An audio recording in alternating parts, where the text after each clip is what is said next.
darle números. Si en el año X, en el año que tú quieras, el año pasado, si en 2023 alguien lo están auditando y en esta cuenta hay $1,000,000, ¿sí? Y de aquí para acá nada más fluyeron 600,000, pero resulta que aquí hubo depósitos por 400,000. El fisco dice, ¿y esos 400? ¿De parte de quién? ¿De dónde salí? Exacto. Y bueno, la gente dice, bueno, pues es que ¿sabes qué? Mi mamá me prestó. Ah, qué linda tu mamá, ¿sí? A ver. Briboncillo, en lugar de tú proveer a tu santa madre, ahora es al revés. Sí, mi mamá prestó y dame el estado de cuenta de tu mamá. No, pues es que mi mamá no usa cuenta bancaria. Bienvenidos a Personas de Verdad, el podcast donde exploraremos la autenticidad en todas sus facetas. Trataremos de sumergirnos en la verdad, explorando la experiencia de personas que disfrutan lo que hacen.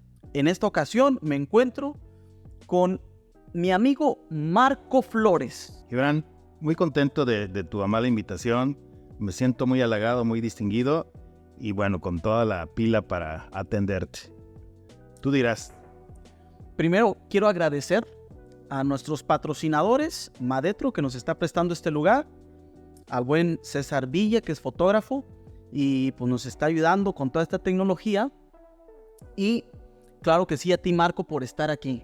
Primero, te agradezco por tu amistad. Creo que más allá de toda la cuestión profesional y de todo el trabajo, yo puedo reconocer un amigo en tu persona, y por eso te invito, porque yo he descubierto en conocerte que hablas con la verdad, o sea, que tratas de explicar para que los demás entiendan, y eso no es fácil de encontrar. Eso es algo que yo lo considero muy valioso, porque no está fácil de encontrar realmente, y por eso quiero que lo compartas con los demás.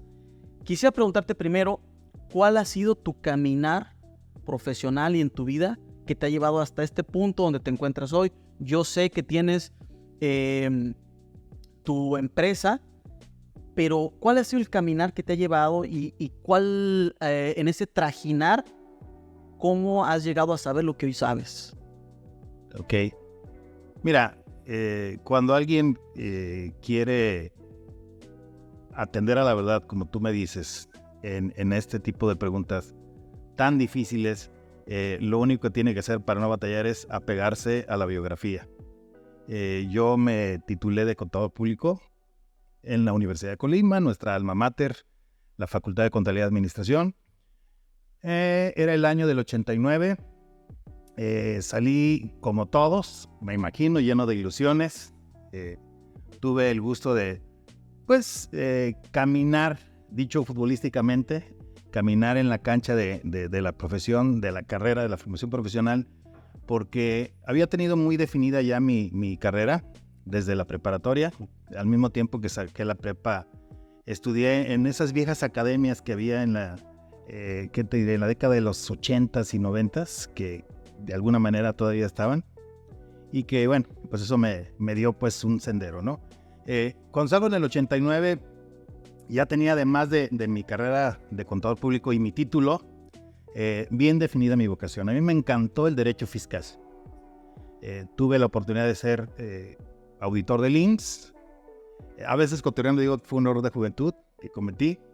Y eso se lo digo a los empresarios cuando saben que pues cuando trabajas en un lugar así y estás pues desarrollando un trabajo donde se trata de recuperar cuotas sobre patronales, que no necesariamente son una previsión de los empresarios, porque son contratiempos, son provisiones que no tienen establecidas, son al final del día contingencias.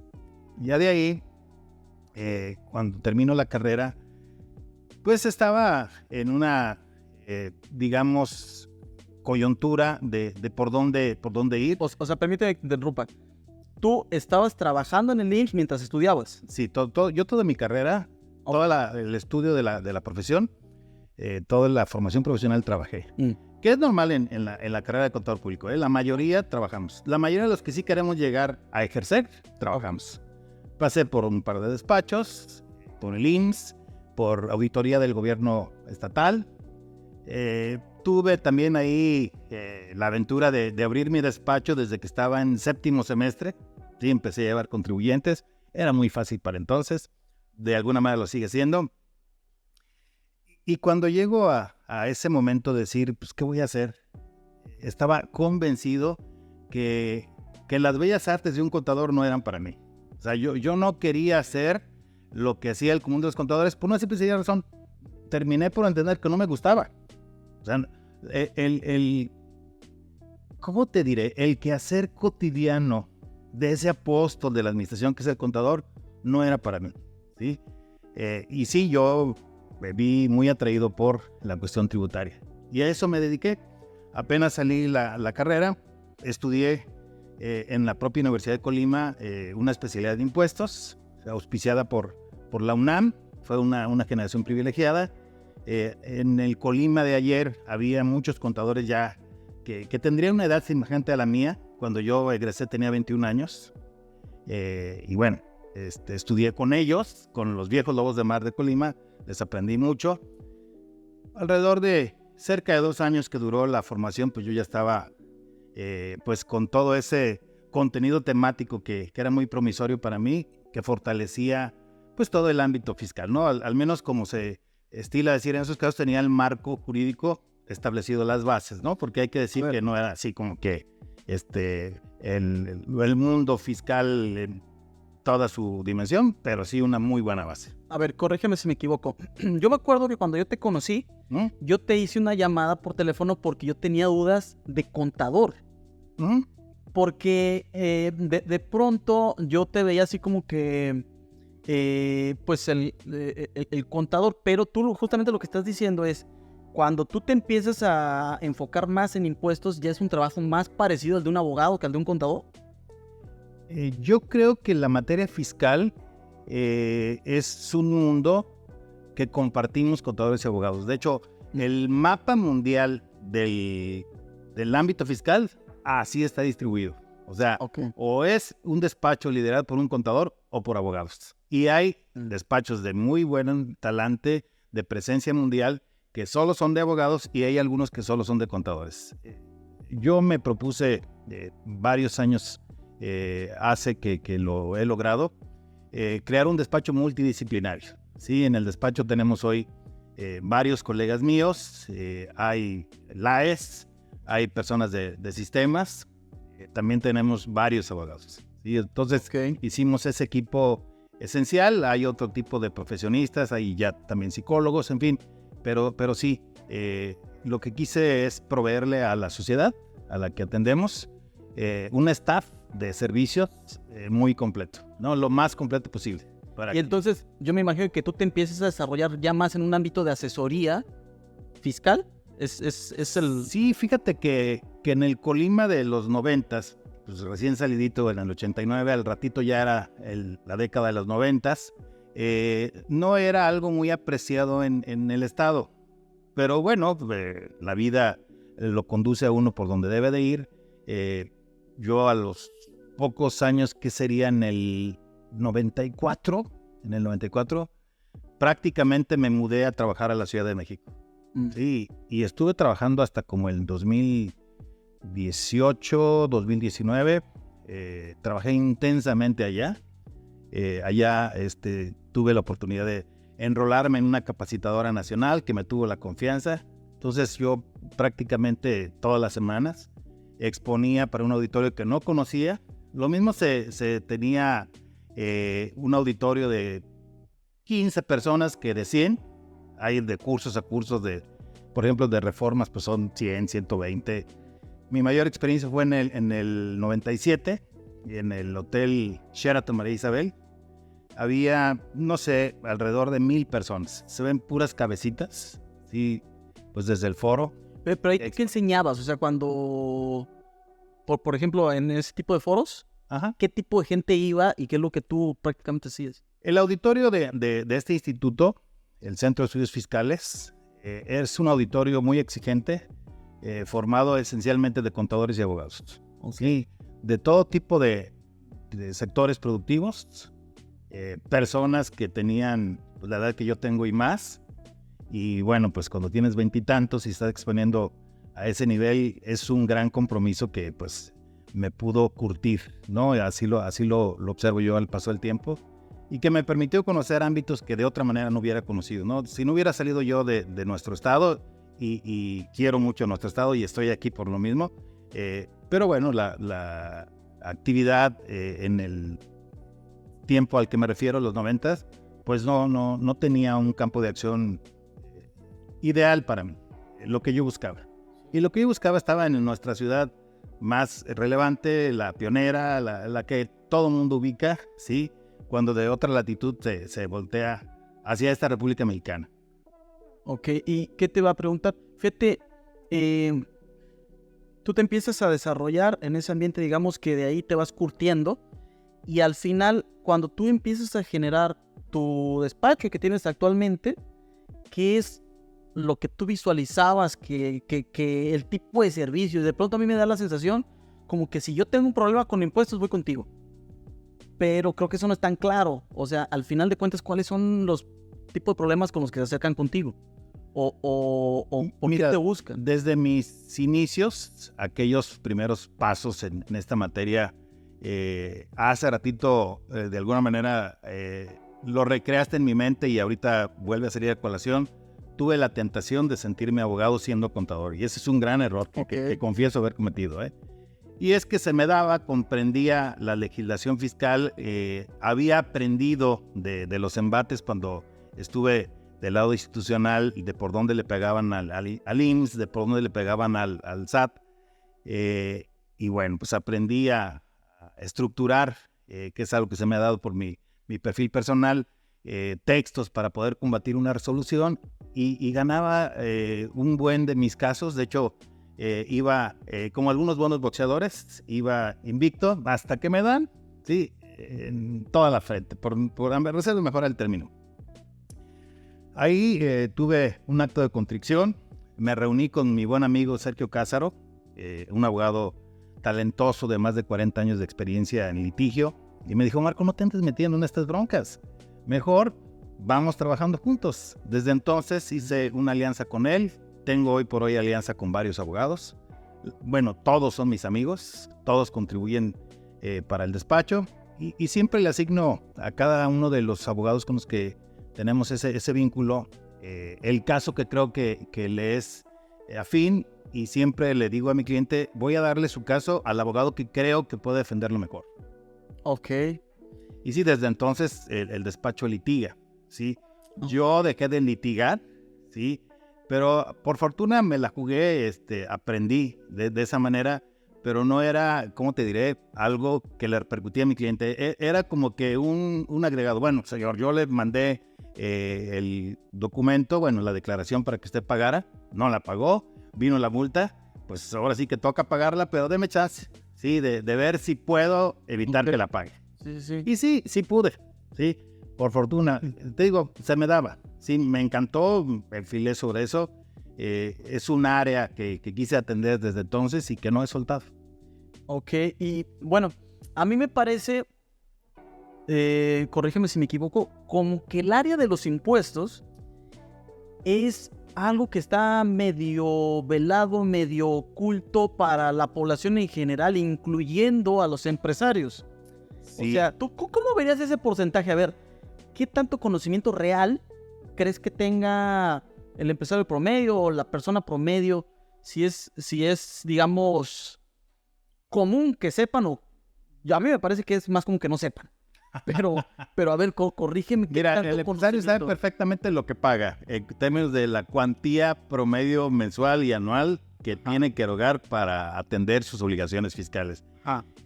Y sabe cuando hay sobresaltos en sus pagos, sabe formular la pregunta clave: ¿por qué? ¿Por qué estamos pagando este mes tanto y demás? Pero la mayoría de los empresarios de la micro, pequeña y mediana empresa no tienen ni idea de cómo se llega a ese número, y confían casi ciegamente en su contador, que es algo que yo quisiera siempre, y que tengo la oportunidad y no la voy a desaprovechar. Eso es lo que yo quisiera recomendar. O sea, señores empresarios, tengan, pues digamos, el compromiso con ustedes mismos de revisar lo que están pagando y de pedirle a su contador que les traduzca a su lenguaje de negocios, al lenguaje empresarial, por qué se llegó a ese número, ¿sí? Digamos, no se trata de recitar la ley, porque pues tampoco el contador común, el contador del día a día, tiene pues esa, digamos, condición, pero la comprende, sabe manejar las cifras. Es lo que hoy por hoy se estila a referir como el compliance, ¿no? El contador común, el contador de despachos locales, el contador de la empresa, tiene idea clara de cómo traducir los números de la contabilidad, los puramente financieros, hacer los enlaces correspondientes de acuerdo con la base del impuesto para llegar a un cálculo que implica pues determinar puntualmente cuánto hay que pagar. Ok, y en por ejemplo, desconocimiento, te digo yo, creo que lo has dicho bien, pues la verdad es que no sabemos muchas cosas y entonces se empiezan a generar una forma de mitos o de casi como que mira, ahí viene el coco, ahí viene el SAT, o cuidado, no vayas a hacer esto, no vayas a hacer aquello. Y no sé, uno de los de las dudas que creo que de pronto pueden surgir es, hay gente que, por ejemplo, a mí me parece no se da de alta en el SAT para así como estoy escondido,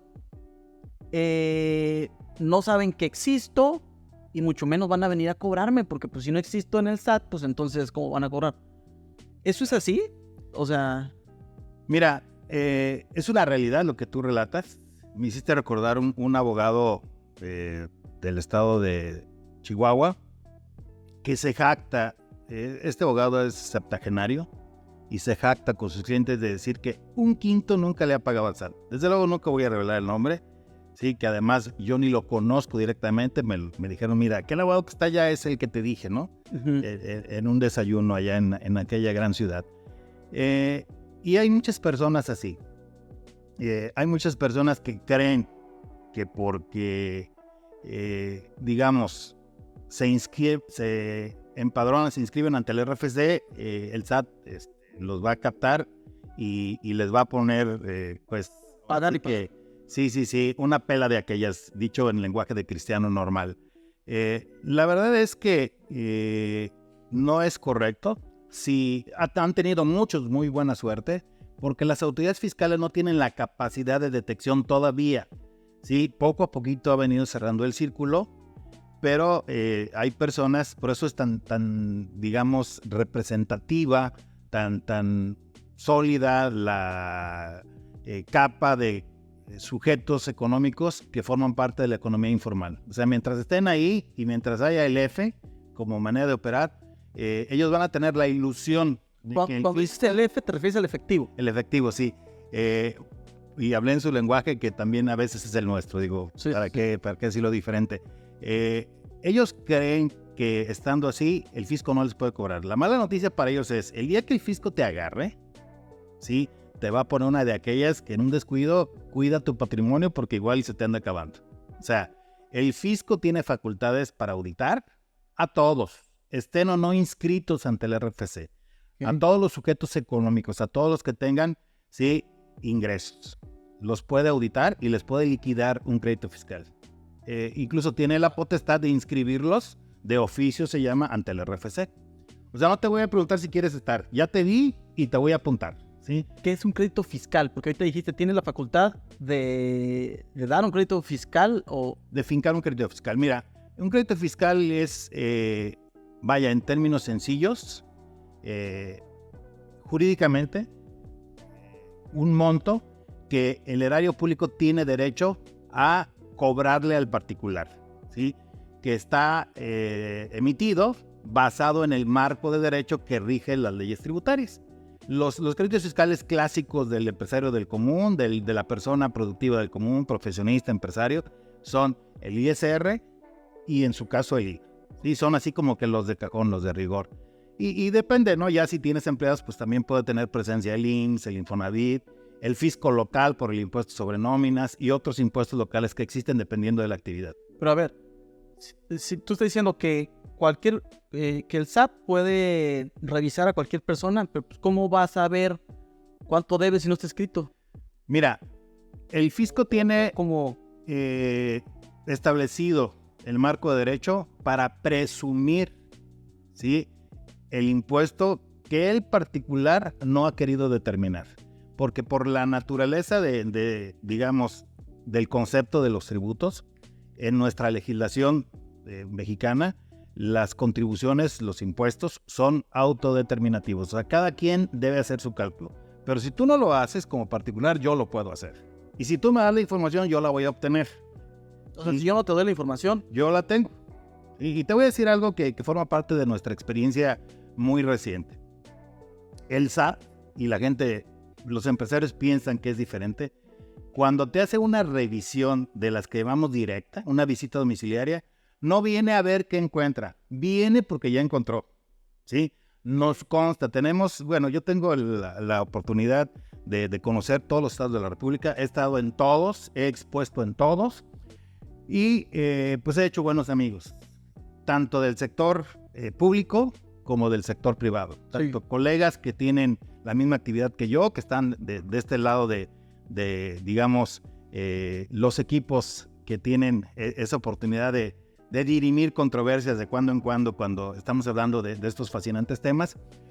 Y entonces, cuando me reúno con algunas personas que forman parte de algunas organizaciones nacionales del tema, como NEFAC, e incluso internacionales como la IFA, pues platicamos un poco, ¿no? Ya al tomar el café o la copa, y hablamos y dicen, ¿sabes qué? Pues es que hoy por hoy llego y ya traigo los estados de cuenta, ¿sí? La información de los estados de cuenta, las cuentas bancarias de la empresa, de los accionistas, de las esposas de los accionistas, ¿sí?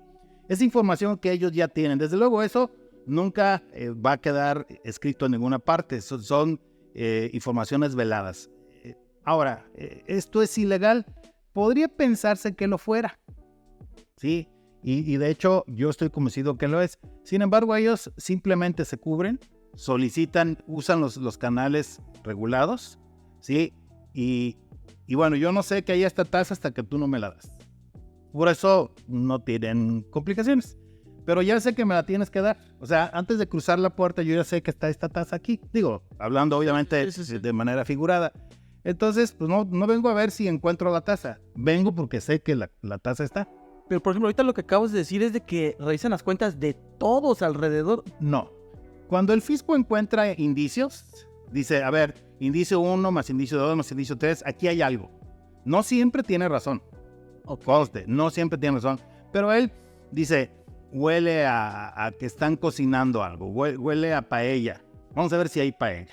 Entonces, se formula una hipótesis, se allega de indicadores. Hoy por hoy, ese fascinante dispositivo que todos conocemos ya, que se llama CFDI, Comprobante Fiscal Digital y por Internet, tiene cualquier cantidad de información que es muy útil estadísticamente para la autoridad.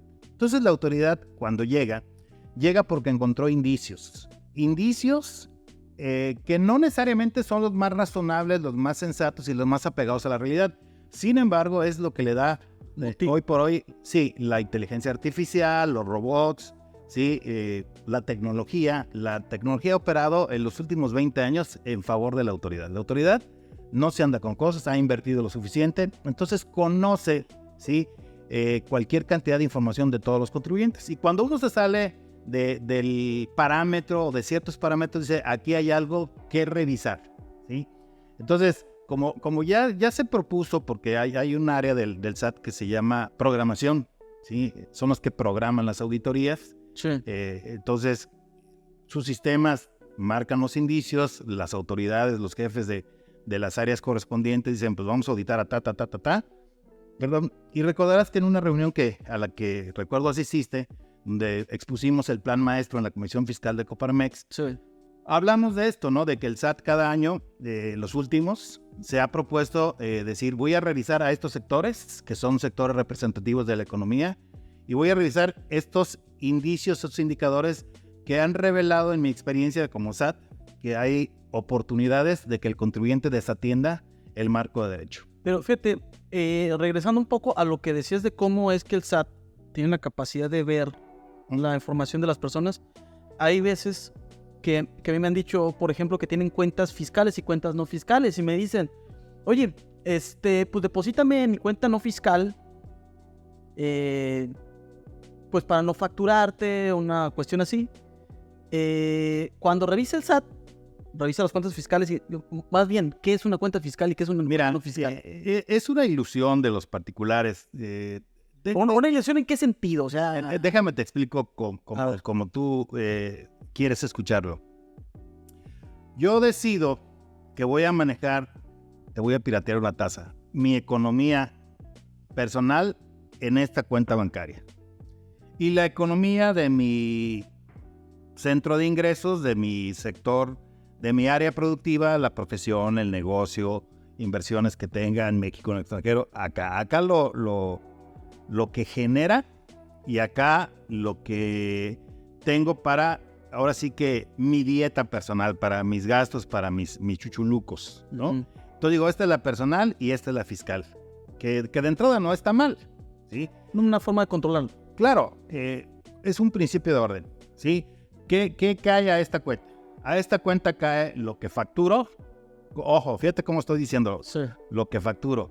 ¿Y por qué lo digo así? Porque muchas personas, y te estoy contestando, insisto, te estoy hablando en el lenguaje Sí. que me pediste que utilizara, ¿sí? Tienen claro que aquí va lo que facturan. Oye, ¿y lo que no? Lo que no va acá, ¿sí? En F, como decíamos hace rato. Sí. Caray. Y entonces en esta cuenta, hago un traspaso de esta cuenta y estoy hablando de una persona física. De esta cuenta hago la transferencia acá. Y de aquí sorteo los gastos de la casa, que la renta, que el teléfono, que etcétera, ¿no?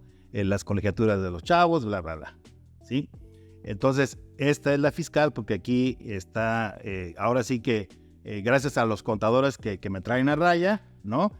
Aquí deposito todo lo que está facturado y de aquí pago todo lo que tiene que ver con facturas. Y acá manejo lo demás. A eso le llama la gente la cuenta fiscal y la cuenta no fiscal. Cuando dije que es una ilusión, te lo dije por esto. Cuando el fisco llega, te va a pedir información de esta cuenta bancaria y de esta. Y de ti depende demostrar que este dinero llegó de acá o de otra parte. Si tú no puedes demostrar con toda la claridad que de aquí llegó acá, ¿sí? Déjame ponerle números. Si en el año X, en el año que tú quieras, el año pasado, si en 2023 alguien nos están auditando y en esta cuenta hay $1 millón, ¿sí? Y de aquí para acá nada más fluyeron 600,000, pero resulta que aquí hubo depósitos por 400,000, el fisco dice, ¿y esos 400? ¿De parte de quién? ¿De dónde salí? Exacto. Y bueno, la gente dice, bueno, pues es que ¿sabes qué? Mi mamá me prestó. Qué linda tu mamá, ¿sí? A ver. Briboncillo, en lugar de tú proveer a tu santa madre, ahora es al revés. Sí, mi mamá prestó y dame el estado de cuenta de tu mamá. No, pues es que mi mamá no usa cuenta bancaria.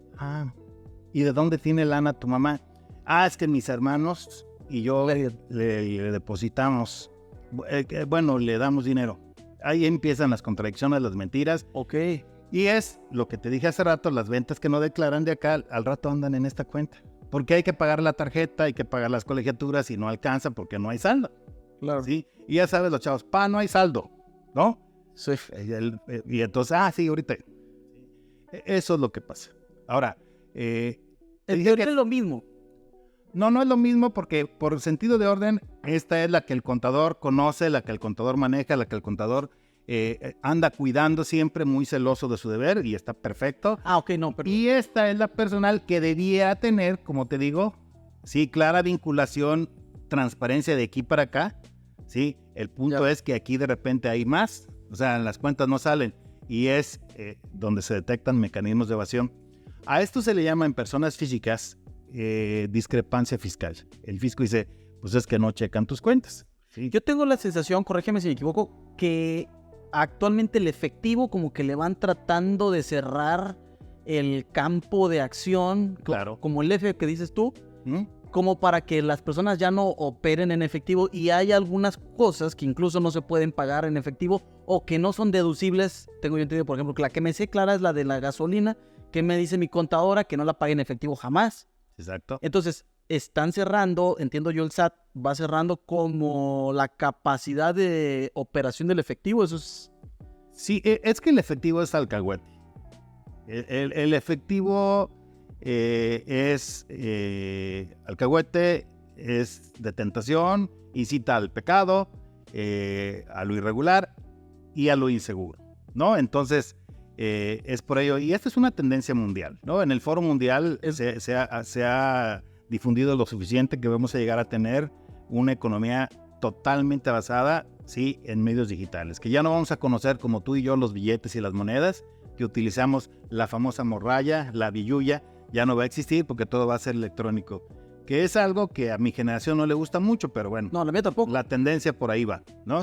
Y mucho se dice que son asuntos de control de ciertos líderes del mundo, ve tú a saber.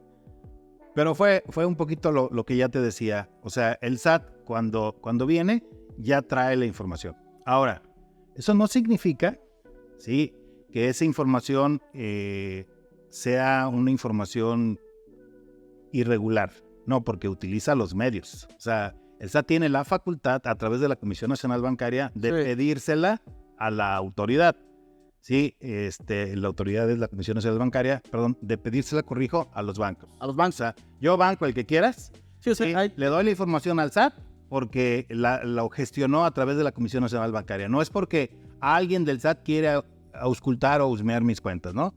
El punto es que lo que a mi juicio es irregular es que la tengan antes que inicien los actos de... Pero es que, por ejemplo, ahorita una de las cosas que más que se ha mencionado en medios y no sé dónde es que te cuides de depósitos de más de 15 mil pesos. Sí, que te van a cobrar y una cuestión así de que no deposite más de 15 mil pesos. Incluso, por ejemplo, a mí me pasó que yo hice una transferencia a una cuenta bancaria de precisamente Banco Azteca que deposité un dinero en la mañana y para la tarde me lo devolvieron porque a esa cuenta yo no podía depositar esa cantidad de dinero. Yo no lo entiendo por qué, yo me quedé así, ¿what? Pero entiendo que es parte de cuidar ese asunto del efectivo. Mira, hay cosas que muchos contribuyentes desconocen. Para empezar, te debo decir que todos los contribuyentes que manejan cuentas bancarias, yo no sé cuál no, de los que están en la economía formal, requisitan un cuestionario cuando aperturan la cuenta. Y ahí te preguntan, diga estimativamente la cantidad de efectivo promedio diario que va a tener. Uh-huh. Y ahí ya pues, la persona dice pues, que 10,000, que 50,000, que 30,000, lo que toque, ¿no? Entonces, si tú algún día declaraste en los inicios, al abrir la cuenta, a tu ejecutivo bancario, que vas a depositar en promedio 30,000 diarios y de repente aparece un depósito de 400,000, entonces el sistema del banco tiene una alerta y esa alerta puede traer consecuencias. Pero entonces no es cuestión del SAT, o sea... No, bueno, es que por eso empezaba yo por la parte normativa, digamos, extrafiscal. Okay. Esto existe en todos los bancos y lo que hay que hacer, y yo se lo he recomendado a algunos de mis clientes, es cuando te vayas a salir de parámetro, ve con tu ejecutivo bancario y dile, oye, voy a recibir un pago de cierta y cual persona, aquí está el contrato, bla, bla, bla, todo es legal. Tu ejecutivo, desde luego, por eso hay cierto contacto todavía personal, te conoce y él hace ahí alguna enmienda, alguna adecuación en tu reporte, en tu sistema, al revés, para que no se genere el reporte, sí, pues que pueda generar alguna contingencia, porque he conocido casos donde el banco te llama y te, ¿sabes qué? Aquí está tu lana, sí, te damos tantos días para que te vayas de aquí. No, te hacen un pago que o sea, de pronto no es tan complicado, que no es tan fácil que vuelvas a requerir el pago de algún cliente de una empresa grande y lo rechazaron y que otra vez vuelve a hacerlo y ese tipo de cosas. Sí, pero lo que te estoy diciendo es algo delicado. Ha habido bancos que repudian a un cliente porque incide de una manera más o menos preocupante para los estándares de calidad de los bancos, porque hay una insinuación somera quizás no tanto, de lavado de dinero. O sea, es una medida de la regulación que tiene el sistema bancario para evitar el lavado de dinero. Pero bueno, yo entiendo que el propósito de tu pregunta era más bien el sentido fiscal y vamos a él. Como bien lo dijiste, el fisco pretende desalentar los pagos en efectivo por lo mismo, porque precisamente los pagos, cualquiera que tú haces, que los contribuyentes realizan, ¿sí?, tienen la pretensión de ser deducibles. Y como decíamos, si está bancarizado el movimiento, pues hay evidencia, hay probanza, hay materialidad, como hoy se estila decir ya en el medio, y no hay problema. Pero cuando es efectivo, ¿sí? Y claro que pasó y sigue pasando en 1000 veces, ¿sí? ¿Por qué crees que eso del combustible es así? Porque los combustibles, las estaciones de servicio, Sí, claro. ¿sí? Tienen un mercado, pero el más de particulares, ¿sí? La señora que es ama de casa sencillamente pasó a cargar gasolina, Sí. que el chavo que va a la facultad, que el que va a la prepa, pues el señor de la economía informal. Entonces hay un monto relevante, un importe diario de ventas que el cliente no demanda, no requiere factura. Entonces eso alentó el mercadeo que sabemos que ha existido, que el fisco ha venido combatiendo de alguna manera con cierta eficiencia, ¿sí? La generación de comprobantes por operaciones inexistentes, se conoce inexistentes. Sí, porque yo incluso me acuerdo que me han ofrecido los mismos que te rellenan ahí las bombas, la gasolina, te dice, oiga, le hace falta que le haga facturas de gasolina y yo se las puedo vender. Claro. Y es que pueden hacer eso porque las personas que citamos pues no pidieron factura, el sistema a través de la bomba registró la venta y no tiene par, ¿no? Está el ingreso, pero no está la factura. Y entonces esta es una potencial factura donde a lo mejor hubo 15 cargas, ¿sí? En la jornada para 1, 2 o 3 ¿sí? Peregrinos que se interesen en tener. Pero, por ejemplo, en esos casos donde hay una forma de, digamos, como de sacarle la vuelta y que vas y que compras con tarjeta de crédito, no te echa nada de gasolina, y es una forma como de comprar una factura, ¿eso lo puede detectar el SAT? De ese tipo de cosas? Mira, no necesariamente el SAT tiene como el Espíritu Santo ojos en todas partes, pero es lo que busca a través de sus controles. Y estamos tocando el tema porque lo planteas. No es el propósito nunca alentarlo, simplemente saber que existe y que por eso el SAT se pone exigente al condicionar la deducción de ciertos gastos para que no se operen en efectivo. De hecho, la regla general es que arriba de 2,000 pesos solo es deducible si pagas con algo que no sea efectivo. Ahora, ha habido algunas discusiones ya en ciertas auditorías. Por ejemplo, hay empresas, y estos de ciertos sectores, el sector primario, la construcción, empacadoras, en fin, transportistas que manejan pagos en efectivo, inclusive de nómina. Todavía hay empresas que hacen el clásico cambio del cheque para pagar la nómina en efectivo en las obras, ¿sí? Uh-huh. Con los riesgos que implica y demás.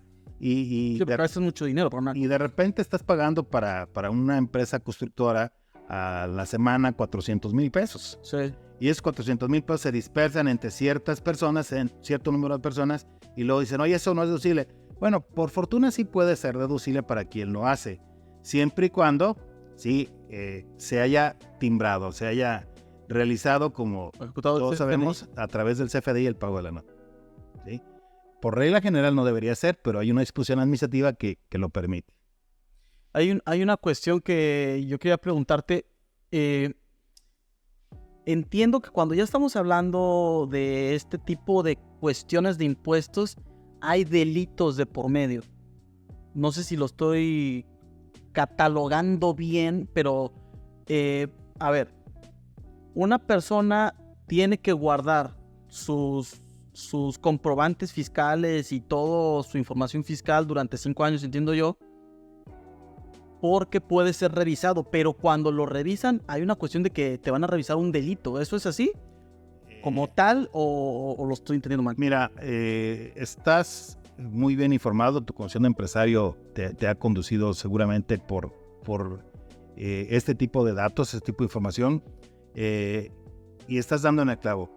La mayoría de las personas piensan que el fisco tiene facultades como se etiquetan de comprobación solamente para determinar contribuciones, ¿sí? Y cobrarlas, pero no, también tiene facultades para, ojo, ver el cumplimiento de obligaciones fiscales en general, o sea, no necesariamente tiene que ver con el dinero, sí, para la comisión de delitos fiscales. ok. ¿Sí? Ahora vas a decir, pues no salí de apuros, es lo mismo. Esto así no se entiende si no lo ligamos con algo que se llama caducidad de facultades. Ok. Por primera vez al dialogar esta tarde contigo, esta noche contigo, me veo en la necesidad de invocar un precepto, el artículo 42 del Código Fiscal de la Federación, que tiene la encomienda de regular, las facultades de comprobación, ¿sí?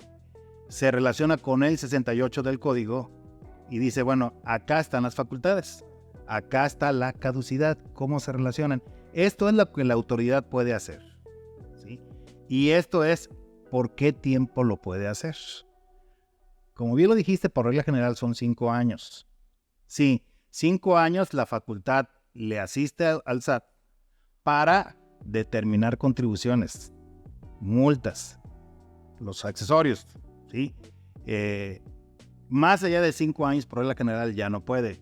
Pero el fisco puede tocarle la puerta a un contribuyente 12 años después, fíjate lo que estoy diciendo, 12 años después para decirle, ¿sabes qué? Vengo a investigar la comisión de un delito. O sea, me voy a ir para atrás. Sí. ¿Cómo? Oye, no tienes facultades porque ya caducaron. Revisa bien el 68. El 68 enmarca, delimita las facultades nada más de determinación y de liquidación de contribuciones. Fuera de eso, la autoridad tiene, y eso mucha gente no lo sabe, la facultad de ir y tocar la puerta al contribuyente para investigar la comisión de delitos fiscales, el cumplimiento de obligaciones fiscales, porque no necesariamente son tuyas, son espejeando a un tercero, son de un tercero. Caray. O puede ser también, ¿sí?, para proveerle información a otras autoridades fiscales. Ejemplo, el IMSS, ejemplo, el Infonavit, ¿sí? El ejemplo, el fisco local. O sea, ok, yo al SAT vine a visitarte, ¿sí? 12 años después, ¿sí? Y donde vamos a hablarlo con claridad, donde se pensaría que ya no tengo facultades para estar aquí, pues sí tengo, porque no vengo a cobrarte ni a determinarte. Vengo a proveer información para el MP, sí, porque quiero desahogar una encomienda por la comisión de un delito de carácter fiscal. No sé si puedas construir un ejemplo o algo de experiencia que vamos a hablar, porque no se me ocurren muchos delitos. O sea, a lo mejor no lo tengo yo tan claro. Mira, yo conozco un caso que nos consultaron. En la Ciudad de México hay un contribuyente que importó de los Estados Unidos, en su tiempo, en su momento, cierta,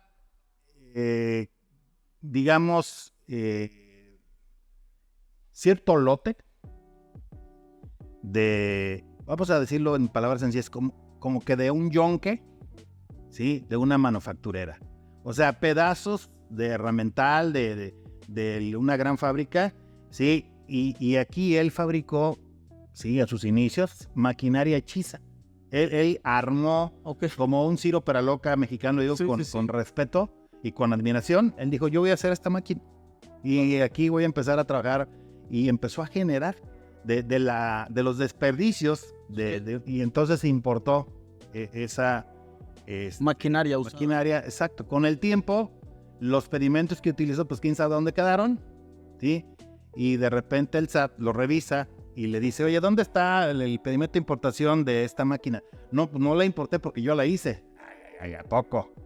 Es como si yo digo que hice este micrófono, ¿no? Pues no me lo va a creer nadie. Y de hecho, pues claro. Quienes me conocen saben que yo soy incapaz de hacer algo así. Pero él sí tuvo esa capacidad y entonces tuvo un contratiempo, ha estado litigando con el SAT lo ha estado persiguiendo, ¿sí? Lo ha estado cuestionando porque no puede probar que importó esta maquinaria, porque no importó la maquinaria, importó pedacera, desperdicio del extranjero, lo hizo a través de ciertos agentes aduanales. Los contadores de ese tiempo que lo atendieron pues no tenían conciencia de lo que estamos hablando, pues es contabilidad que se incineró, ¿no? Que se fue desapareciendo. Exacto, ¿no? Bueno, literal, se incineró, se le prendió fuego porque pues ya pasaron 5 años. ¡Ay, caray! Entonces, sí, claro.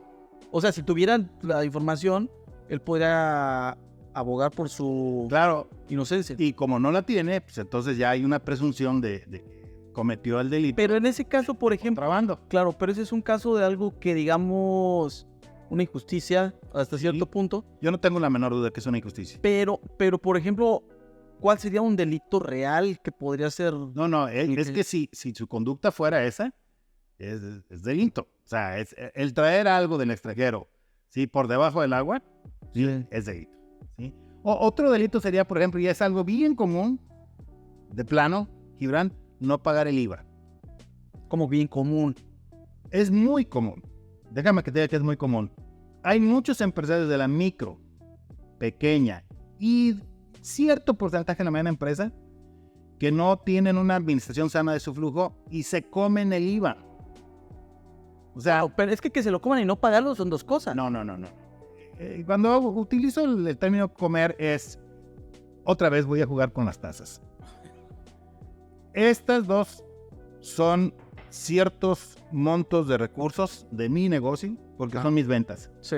Y este es el IVA, que va todo en las facturas. La factura de esta operación, la factura de esta operación y el IVA de las dos operaciones. Entonces, el empresario ve dinero, dice, lana. Ah, tengo que pagar esto que compré. Agarra el IVA, se lo come. Sí. Y el IVA, este IVA debiera ser sagrado.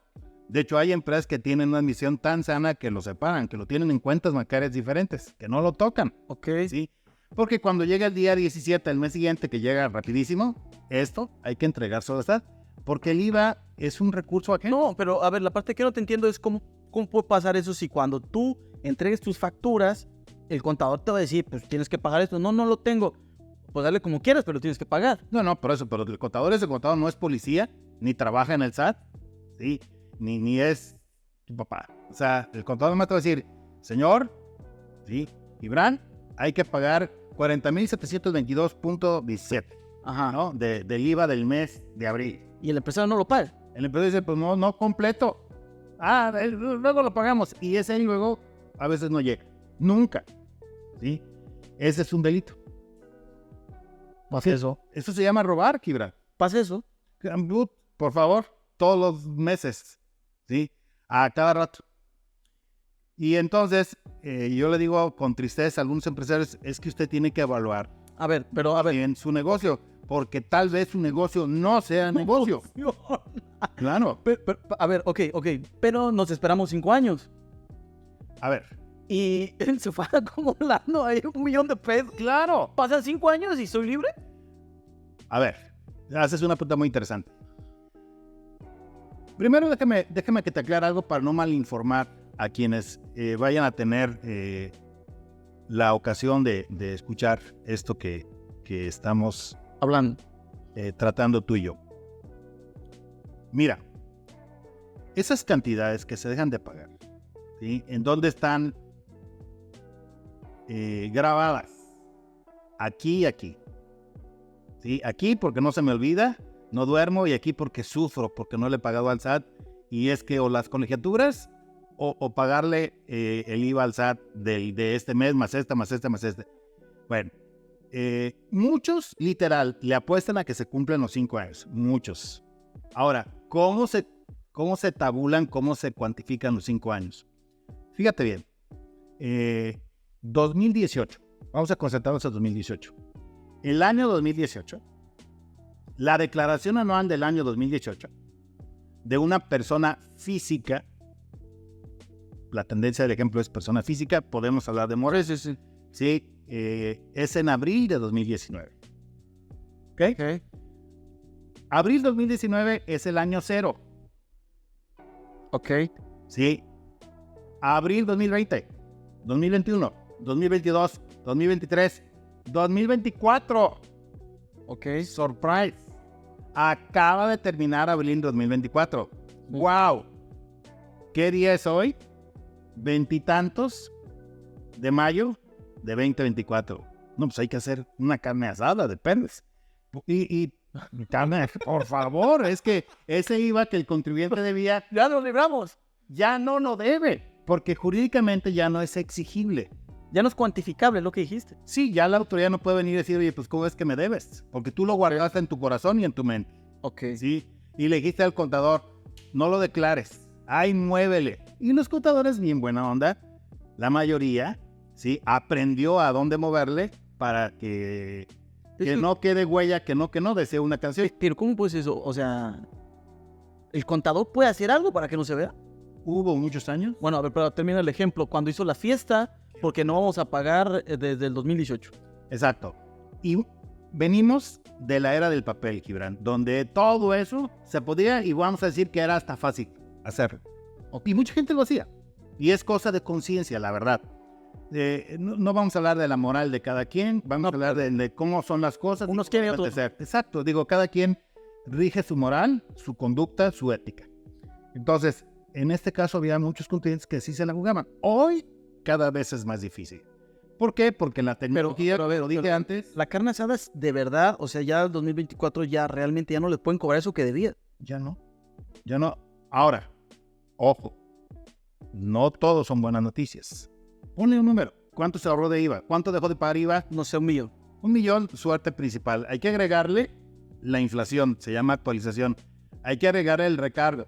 Todo eso, por lo menos un 20%. La autoridad ya no tiene facultades para determinarlo y cobrarlo. Pero tú, el contribuyente, y tu contador lo saben. ¿Sí? Y los periodistas, es una canción, lo saben. Todo, digo, cada quien podría llegar a un número, decir, esto es lo que dejé de pagar. ¿Y sabes qué toca? Si vas a jugar las reglas, juégalas bien. Toca reconocerlo como ingreso. Porque en la medida que dejaste de pagar eso, te beneficiaste y tienes un ingreso. Y está grabado para ISR. Nadie lo hace, pero es lo que toca. Ok. Así que se lo dejo tarea a quien quiera tener su, atenuada, ¿sí? Su culpa. ¿Sí? Ok. Claro. O sea, pero entonces, si hay una forma de escaparse de los impuestos si logras que no te encuentran. Mira, sabe a virtud de conocer el tip. O sea, el tiempo ayuda ahí, ¿sí? Ahora... pero y eso sí se cataloga como delito. ¿Cómo se llama ese delito? Esa es evasión fiscal. Simple y sencillamente. Es evasión fiscal. Ahora, no estás ante la persona idónea para explicar esto porque yo no soy abogado y menos penalista. Aunque le entiendo. O sea, para que haya un delito tiene que haber una conducta dolosa. Y la hubo porque escondí la información. Por eso traté de construir el ejemplo. Sí, o sea, le dije al contador que no lo declarara y el contador obediente no lo declaró. Uh-huh. Sí. Ahora, ¿por qué no lo declaró? Pues porque no es inocente, porque si no hubieran venido a cobrarle la... Pero lo que yo te preguntaba, o sea, a ver, yo le digo al contador, no lo declares. A ver, pero el dinero ahí está, las facturas ahí están. O sea, ¿qué es lo que hace el contador? No, el contador hace alquimia y se la juega y... ¿Alquimia? Magia, pues. Hace, en el medio le llamamos anajustín. Se avientan un ajustín ahí, un ajuste... engloban una cantidad de una partida que no existe y a veces pega. Dice, se gastó en algo que no tenemos como forma de comprobarlo y lo meto ahí. O luego hay empresarios que son más de la idea de lo que hace rato señalabas, que es algo que no me gusta difundir, compran facturas. Ya. Ok. O sea, que está peor. Está peor porque ahí ya sin duda hay un delito y hay una conducta. O sea, es distinto el delito. Sí, una cosa es, me quedo con la lana porque me vi en la necesidad de pagar colegiaturas y comer. Ay, no tenía otra forma de hacerlo. Y no tiene la gana. Y la otra es, maquiné cómo hacerle para que no me cachen. Ahí ya te aseguro que el Ministerio Público tiene muy fácil su tarea. ¿Sí? Claro, cuidando las formas. Como tú sabes. A ver, pero ese, digamos, hablamos de la carne asada en caso de que no te detectaran, no se dieron cuenta. Pero también hablan de que, por ejemplo, si se dieron cuenta y viene el SAT, y te dice, debes 1 millón de pesos. Sí, pero lo puede hacer antes de que fenezca el plazo de 5. Ok, por eso, llega antes y pues sí lo debes, porque justamente no lo pagaste. Mira, ¿eso lo negocias con el SAT? No. Es que luego, a ver, te lo digo por eso, porque luego hay quienes demandan al SAT o hacen una especie de juicio y les reducen esos montos, ¿no? Mira, en tratándose de la defensa fiscal, que es algo que por fortuna tengo mucha experiencia, más de 30 años, aunque te aclaro, yo no litigo, pero sí, coordino a un equipo de abogados que lo hace y conozco en general las reglas del juego. Litigar, controvertir algún crédito fiscal es algo que cualquiera puede hacer. Pero de hacerlo al aventón y sabiendo que te van a un frontazo, sí, en la primera oportunidad, pues no está padre. Esto de litigar, y creo entender por dónde puedes ir, cabría, ¿sí? Si no tuviera la autoridad, razón en el fondo, aquí sí la tiene, ¿sí? Claro. Y estamos hablando de un impuesto, estamos utilizando, tal vez involuntariamente nos llevó la charla hacia allá, el impuesto más delicado. El IVA, como te lo traté de mostrar con las tasas, es dinero ajeno. Muy diferente si fuera ISR, porque el ISR es riqueza que yo generé y que por ley te tengo que compartir a ti en el erario público. Pero es mi lana que tengo que compartir. Esta no era mi lana, era tu lana. A ver, es la lana de mi cliente. Del SAT, porque al final es del SAT. Ok. Sí, o sea, está etiquetado para el SAT. Sí. Los que intervenimos en el ámbito de la economía somos copartícipes de la dinámica de ese impuesto. ¿Sí? Pero cada vez llega a un número que hay que pagarle al SAT. Sí. Si todos fuéramos súper honorables y lo hiciéramos, viviríamos en Dinamarca, ¿sí? O en Finlandia. Digo, no sé por qué se le ocurren esos ejemplos, ¿sí? Ok. Que van a estar muy prohibidos horas después. Sí. ¿Estamos? Sí. Entonces, ahora, tú estás señalando esto de la práctica de la defensa, que es un tema que además a mí me apasiona. Mira, yo le he dicho por años a mis clientes que defenderse es muy recomendable cuando sabes que tienes razón y si no todas parte de la razón. Porque hay que elegir tus batallas, ¿sí? No vas a ir a pelearte con el SAT, con el INSS, con el Infonavit o con cualquier otra autoridad fiscal, ¿sí? Para ver qué se siente, ¿sí? Hay elementos para pensar en hacerlo cuando la autoridad cometió errores de forma, aunque tenga razón en el fondo. Pero cada vez la autoridad, mis respetos, ha hecho mejor su trabajo y ha cometido cada vez menos errores de forma. Entonces, muchas veces se aspira a ganar, ¿sí? En esta ciudad, A ver, en este lugar. nada más una pausa. Cuando tú estás diciendo que ha cometido errores de forma, es como cobros que a mala hora. Te va a gustar este término, el debido proceso. ¿Te acuerdas de una francesa y su hazaña? Ok, sí. Bueno, fue una crónica nacional. Bueno, Sí. ahí ella está, Digamos, se brinca en el proceso. está Eso es feliz en Francia gracias a que le benefició el tema del debido proceso. Sí, pero lo que no entiendo es cómo en la contabilidad puede tener errores de forma. Si yo digo que hoy, ¿sí?, es 31 de mayo y estoy levantando un acta cuando el calendario dice algo diferente, yo, auditor, que hace 30 años sí hacían este tipo de inocentadas, sí, pues estamos hablando de que se está, Ok. pues, brincándose El las proceso. trancas. Sí, si hay elementos, mira, el ser humano por debilidad natural suele jugársela en ciertas cosas y se la juegan tanto los particulares como las autoridades. Yo he conocido casos donde la auditoría ya se cerró la semana pasada y hoy la autoridad está todavía en el proceso de la auditoría y hasta deja evidencia. Y eso es brincarse las tarcas, es violar el debido proceso. Ok. ¿Sí? Así de simple. La autoridad lo hace también. Sí.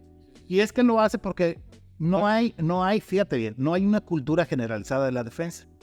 Lo traté de comentar hace rato y quizás no cerré la frase, ¿no? Yo por años he estado convencido de que cuando un contribuyente litiga, se defiende, la autoridad lo respeta. Y te voy a decir por qué lo respeta. Porque si eres prudente y no te defiendes a lo tonto, sino defiendes una causa del derecho, si te agarras, si te conduces basándote en derecho, algo que puede prosperar según la experiencia de los abogados, sí, puede que hasta ganes. A mí me enseñaron hace muchos años, hace 30 años, que para ganar un juicio necesitan 3 cosas.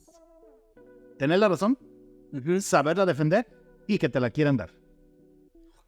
Pero muchas veces, aunque te fallen las 3, ganas. ¿Sí? O sea, hay casos. Ok, sí, pero no tenga... pero no es lo que se pretende, al final de cuentas. No. Lo está diciendo por el IVA, en el sentido de que o sea, es una causa perdida defenderse del IVA. No, es que vámonos al fondo. ¿Debes o no debes? Si debes, La verdad es que pues sí. no te metas. Es como si tú cargas gasolina en la esquina y pagas con uno de a 200 y te dan cambio de 500. Ok. O sea, si tú te das cuenta y te vienes a este lugar con la lana, vamos a pensar que tuvieras la peregrina idea de hacer la maldura.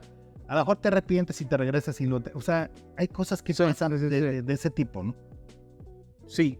En fin, pero me diste la oportunidad de comentar algo bien interesante. Y te digo, es algo que nos apasiona. En los últimos años, el SAT está cada vez mejor armado de tecnología. En el sexenio de Fox, la autoridad incorporó muchas personas de los despachos grandes, de muy buen nivel, de muy buena capacidad, ¿sí? Yo tengo algunos amigos de ese tiempo que entraron al SAT y que le dieron pues un cauce bastante, digamos, plausible, ¿sí? Muy técnicos, muy cuidadosos, pulcros en su trabajo y enaltecieron la labor del SAT. En los últimos años no se le ha invertido. Tú sabes que cuando algo no se le invierte, los resultados no son los mejores. Sí. Sin en el recurso humano, Sin embargo, sí se le ha invertido en tecnología. Y la tecnología es la que está operando, ¿sí? Ahora, este sexenio se ha caracterizado, digo, cada uno tiene su sello, pero en esta materia ha tenido excelentes resultados de recaudación. Y son números. Que seamos de la bandera, que seamos de que nos queramos meter, que yo no, a terrenos de la política, sencillamente ha tenido muy buenos números de recaudación, que son de presunción, de presumir más bien. En este caso, se encontró una beta muy interesante y es algo que se relaciona con lo que al principio platicábamos. Yo como para qué voy a ver, dijera Fox, a la chiquillada, a 200,000 contribuyentes poquiteros, perdón la expresión, pero quiero ser nada más claro, nunca ofensivo, ¿sí? Que me van a dejar $1, estoy exagerando, de recaudación cada uno. Mejor me voy con un gigante, uno de los grandes protagonistas de la economía nacional, y le digo, oye, yo siento que tú haces trampa. Pues fíjate que sientes mal. Pues yo traigo ciertos elementos. Y entonces empezamos a terrenos de la interpretación de la norma, que es algo que ha pasado mucho. Como te digo, actualmente yo no conozco bastantes personas que conozco lo suficiente en la administración tributaria que sean así como que un orgullo, ¿sí? de talento, de conocimientos técnicos profundos, ¿sí? No están las personas en este momento, ¿sí? No en el nivel de salir en televisión, en el nivel técnico donde se trabaja arduamente en las oficinas del SAT, en la parte creativa, en la parte... y es mi percepción. A ver, déjame ver si te estoy entendiendo. ¿Estás diciendo que no tienen talento? No están los mejores. Ok. Porque no les pagan como Dios manda. Entonces yo estoy seguro que si yo te digo, Gibran, hay un empleo fabuloso, te van a pagar $10,000 al mes. Aunque no tengas les interesas mucho, ¿irías? No. Bueno, pues igual. O sea, okay. La gente talentosa no ha estado necesariamente convencida de estar ahí.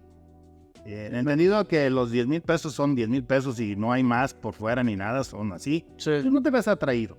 Entonces el talento no está ahorita necesariamente, desde mi percepción, te insisto, yo no soy quien para decir, Dios me habló por teléfono y me lo dijo, no lo sé, pero lo que percibo, porque conozco la suficiente gente y he conocido a quienes han estado ahí y quienes salieron, al principio dijeron, pues, con permiso, ustedes vayan por acá, en fin, y muchos simplemente presentaron como toca en ese medio su renuncia, pero bueno, ya son otros temas. Lo que te quiero decir es que hoy por hoy, ¿sí? La recaudación fue cómoda porque se propusieron buscar a los peces gordos, entendido por peces gordos las empresas de gran dimensión que tienen el suficiente gabinete de abogados y de contadores de primer nivel y que hacen planeación fiscal internacional. Y estos modelos de planeación fiscal internacional, los del SAT no necesariamente los dominan, no necesariamente los entienden, ¿sí? Ok. Y entonces dicen, es bien fácil decir, y ese es un problema desde que yo tengo conciencia de las autoridades. Si ellos se equivocan, no les pasa nada. Si te equivocas de este lado, hay muchas consecuencias, ¿no? Claro. Entonces, pues como no les pasa nada, ¿sí? Pues se la avientan y te andan liquidando créditos fiscales que no proceden. Y entonces es cuando vienen los embates, es cuando vienen las discusiones, es cuando hay controversias donde se dirime quién tiene la razón, porque son temas de interpretación. A ver. No sé si te estoy entendiendo bien. Tú estás diciendo que hay situaciones en las que el SAT está cobrando algo verdaderamente injusto. Claro. O sea, que va con una empresa grande y dice, debes 100 millones, 100 mil millones. Y que no es cierto. Claro. Porque resulta que según el SAT esto X no es deducible y tú estás convencido que sí lo es. Porque resulta que en una operación con alguna otra nación, de acuerdo con tratados para evitar la doble tributación, debió haberse retenido una tasa menor y el SAT está exigiendo otra tasa o está reconfigurando el tipo de operación. Y luego hay ciertas cuestiones que hay que... O sea, que esos que deben, por ejemplo, se habla en las noticias, no, una empresa gigante debe un montón de dinero. No necesariamente es que no lo haya pagado porque no lo quiso pagar, sino que porque a lo mejor realmente de verdad no lo debe. Claro, mira, las autoridades fiscales todas tienen todo para cobrarte tarde que temprano si el crédito procede. O sea, sí. Ok. Sí, claro, o sea, te embargan. Sí, te estoy te entendiendo. adjudican los bienes. Sí, O sea, esto, pero también, a ver, regresándome un poco, esto no le va a pasar, digamos como que yo me imagino como 3 escalones. Las personas asalariadas que pagan sus impuestos a través de la empresa para la que trabajan, nunca le va a pasar una cosa así. Eso es un escalón. Luego, la microempresa que paga su IVA y su ISR, que le calcula su contador, tampoco nunca le va a pasar una cosa así. Y después ya, digamos, van las grandes empresas a las que yo te estoy entendiendo que es como a las que voltean a ver para tratar de obtener un poco más. En lo que pasa es que tal vez nos perdimos un poco. Yo te estoy hablando de la eficiencia de la recaudación del SAT en su era reciente, porque que elevó mucho los números comparados con las administraciones anteriores, porque supo pegar a donde hay dinero. Ok. ¿Sí? Cuestionó sus modelos fiscales, ¿sí? Sobre todo de corte multinacional. Entonces es cómodo decir, no es deducible. Debes de pagarme por esto, aunque ante la interpretación del gabinete técnico que asesora a esta empresa, sí voy a pagar, pero todavía no llega el momento. ¿Sí? Sí. Estoy pateando el bote. ¿Sí? Esto sí es deducible por esto. O sea, son controversias en la interpretación de la norma. Sí. Pero para la autoridad es como decir, pues no estoy de acuerdo y págame. Y además, pues juega todo, ¿no? Juega en lo mediático, juega te voy a exhibir, juega no te conviene, tú estás en el mundo, te voy a hacer el mal. A ver, regresando a los contribuyentes, los que son asalariados, en este sexenio, no sé si se puede decir, sí, o sea, en este sexenio aumentó el salario mínimo bastante. ¿Están pagando más impuestos? Mira. Porque ahí hay una cuestión, entiendo yo que una cosa es el salario, otra cosa son los asimilados, y es una cuestión de que, bueno, yo no tengo claro si pagan o no pagan más impuestos. Algo que hemos difundido quienes participamos en ciertas comisiones fiscales, en ciertos foros, algo muy reciente fue lo siguiente. Efectivamente, como es público, el salario mínimo en este sexenio fue ganando nivel, ¿sí? Y déjame que te dé un contexto para que esto sea fácil de entender. En el sexenio de Miguel de la Madrid, no sé si tú estabas en el mundo, creo que no. No, todavía no nací. Sí, se introdujo algo a la dinámica del cálculo de impuestos de los asalariados. ¿Sí? Así de simple, pero se introdujo algo que se llamaba crédito al salario. Después cambió a nombre de subsidio para el empleo. Yo lo explico de una manera muy sencilla, es un tortibono fiscal. O sea, te ayuda a no pagar impuestos. ¿Para qué le cambio el nombre? Es un subsidio. O sea, si el impuesto era de esta talla el que te tocaba, ¿sí? Para el asalariado. Para el asalariado, por ser asalariado te voy a dar este colchón. Este es un descuento. El subsidio operaba con un descuento en el impuesto. Y nada más vas a pagar la diferencia. Entonces, históricamente, ¿sí? En los menores niveles de salario, la ley, si hablara, te diría, chato, tú no estás para pagarme, sino para que yo te dé. Y así operaba. Así se introdujo en el sexenio de Miguel de la Madrid. Era una dádiva, ayuda, un subsidio, para decirlo dignamente, para los que ganan menos. Y entonces, alguien ganaba el mínimo y recibía más. El mínimo de parte del patrón y el pilón de parte del gobierno federal. Era como que un subsidio al bajo ingreso, por no decir que a la pobreza. Y así estuvo muchos años. Cuando llega Fox, yo participé en la Mesa para la Reforma Fiscal Integral en la Ciudad de México, representando un sector. Bueno, se cocinó la posibilidad de eliminarlo porque no ha habido presupuesto para eso. Ya se acabó el presupuesto para alivianar a los que ganan poquito. Entonces, desde ahí se empezó un poquito a complicar la cosa. Hoy no hay dinero para darle ese subsidio, esa ayuda a los que ganan poquito. Ahora, el ganar poquito ya no es tan cierto comparado con los ayeres, ¿sí? De 2017 para atrás, de cierto mes de 2018 para acá, que ha venido ganando volumen el salario mínimo. Lo que antes era poquitito, ahora ya no es tan poquitito, ya es poquito. Ese poquito, ¿sí? Se vio, digamos, lastimado porque el subsidio del que hablamos es un dato que se anidó en una tabla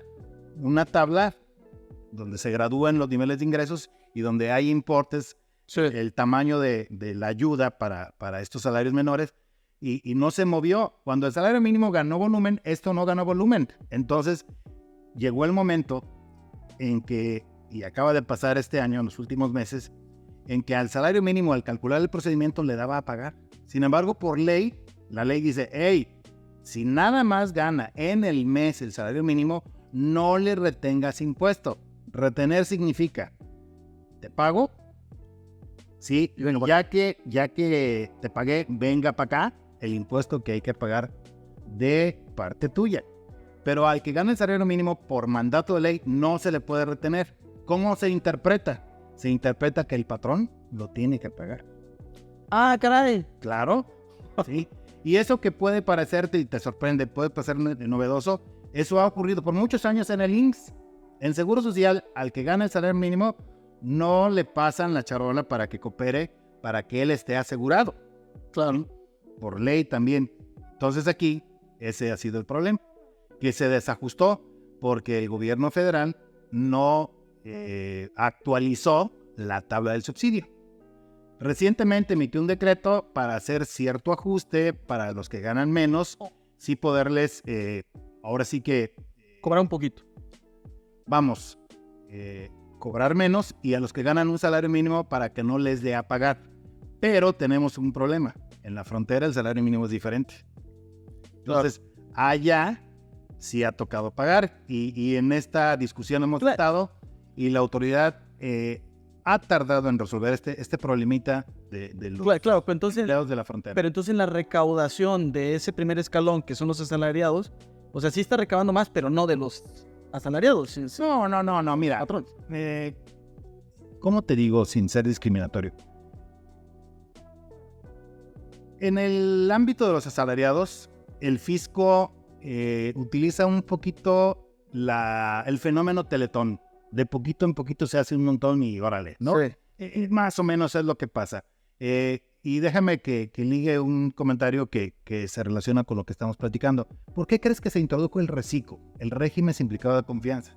Donde los profesionistas, los empresarios, los arrendadores, ¿sí?, que tienen ingresos que no rebasan 3,5 millones al año, pueden llegar a pagar el 12,5% de impuesto directo sobre el ingreso. ¿Por qué tan poquito? Porque, pues, ¿para qué le meto dinero? Es mejor eso que nada. Controlar, volviendo a utilizar el término de Fox, a la chiquillada.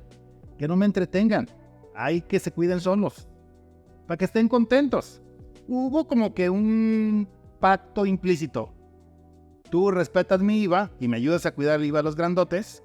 El IVA es para mí y el ISR es para ti. ¿Cómo la ves? Y a todo el mundo le gustó. Y es amado. Es el bien amado de esta administración. El régimen simplificado de confianza, popularmente conocido como RECICO. De los profesionistas, sobre todo. Profesionistas, arrendadores y pequeños empresarios. Ok, pero también, por ejemplo, no sé si pasa que también hay ciertos candados que, digamos, en el siguiente escalón, los que son pequeños empresarios, más bien microempresarios, no pueden tener acceso como las grandes empresas. A mí, una cosa que se me ocurre es, por ejemplo, cuando compras un carro, yo lo veo así, corrígeme si me equivoco, en Estados Unidos, si tú compras algo, dices, lo compré, no tengo dinero para, o sea, como que lo puedes deducir inmediatamente, a mí me parece muy lógico.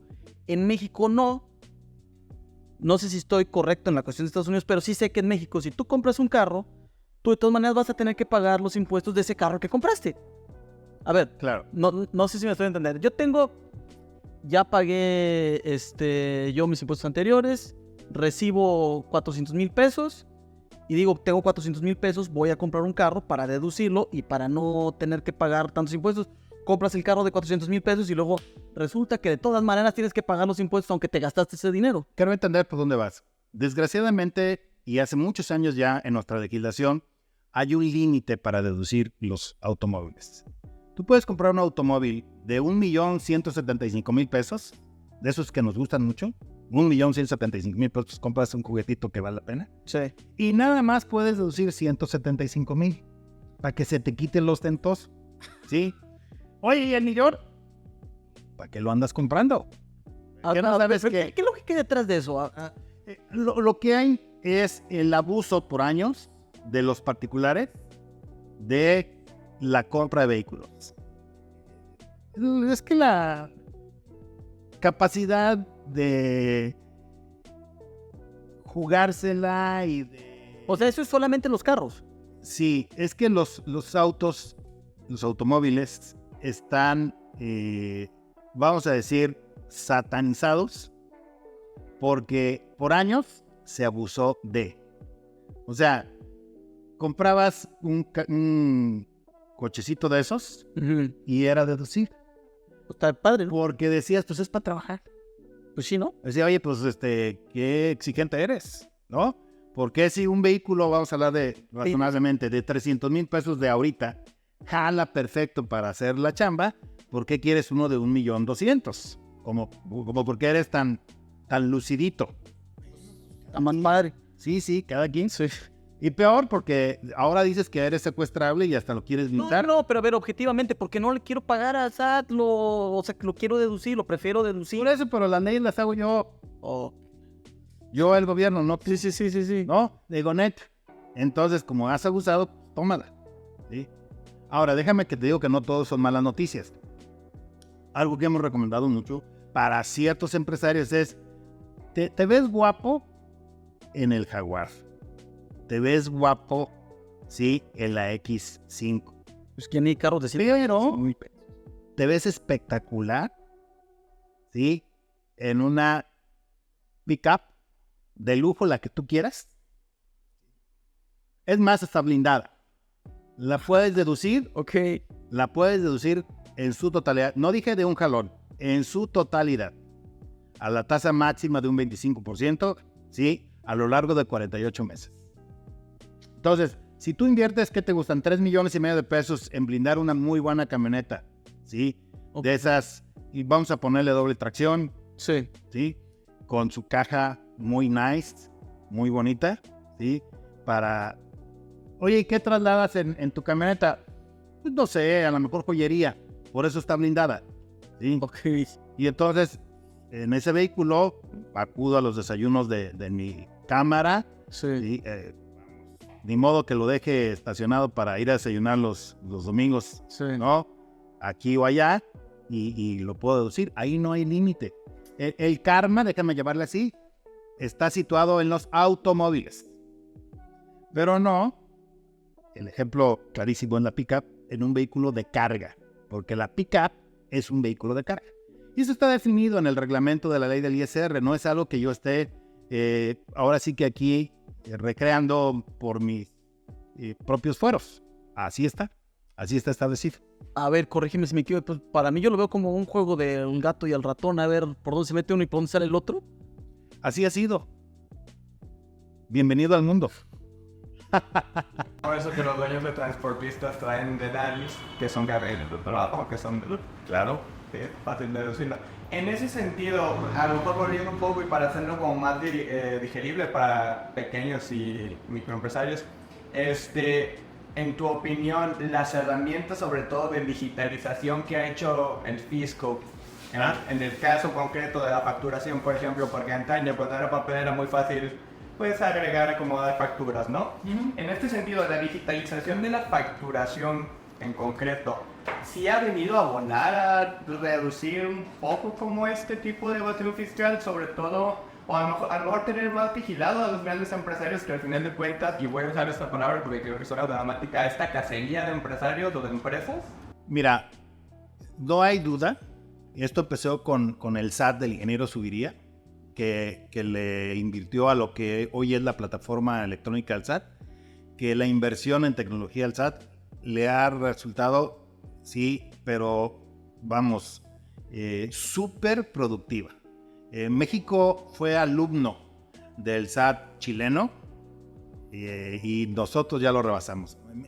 Han venido de la comunidad mundial, de los países grandes, de los vinculados a la OCDE, a estudiar nuestro modelo, porque es un modelo súper eficiente de fiscalización. Los norteamericanos son más prácticos, ¿no? Ellos no tienen tanta forma, ellos son bien, yo creo que inteligentes. Dicen, a ver, estados de cuenta, aquí está tu vida, mi rey. O sea, el estado de cuenta me habla de ti, me habla de cada quien, y no me ando distrayendo de que si la facturita tiene el adornito así, el adornito así, si la constante situación fiscal, que si el RFC, que si tantos dígitos, o sea, no se anda por las ramas. Va al fondo. Te mide tu talla, ¿sí? A través del sistema financiero. Por eso los norteamericanos inventaron el FATCA, ¿sí? Que no sé si lo conozcan. El FATCA es, un modelo que simplemente implementó el fisco, el IRS, que es el fisco gringo en todo el mundo, para que le reporten todos los gobiernos las cuentas bancarias que tienen sus ciudadanos en todo el mundo. Entonces, Jimmy Brown puede residir aquí en Manzanillo, ¿sí? Todos los días ve, ¿sí? El azul del océano, y siendo canadiense, ¿sí? Tributa tal vez para el fisco gringo. Esto se da porque sus negocios y su residencia fiscal estuvo en Estados Unidos, ¿sí? Y tributa para el fisco norteamericano por ser, ¿sí? Ciudadano, ¿sí?